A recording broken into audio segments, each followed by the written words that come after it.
वो तमाम लोग जो बेदरे मोबाइल मोबाइल का इस्तेमाल करते हैं, अंधेरे में उसको इस्तेमाल करते हैं, इससे ना सिर्फ आप की जो आई साइड है वो वीक होती है, बल्कि आपकी आंखों के गिर्द स्याह हल्के पैदा हो जाते हैं।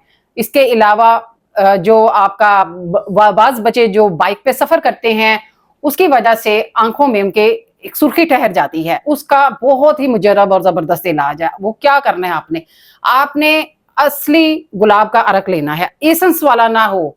आप श्योर हो कि वो असली गुलाब का अरक हो। उसमें आपने 5 ग्राम खालिस शहद डालना है और उसमें आपने 1 ग्राम जो है वो इसका पुदीने का सत डालना है। उसको अच्छी तरह आपने मिक्स करके उसको छानना है। छानने के बाद उसको ड्रॉपर में डाल देना है। ये लॉन्ग टाइम तक आपका ये ड्रॉपर चलेगा।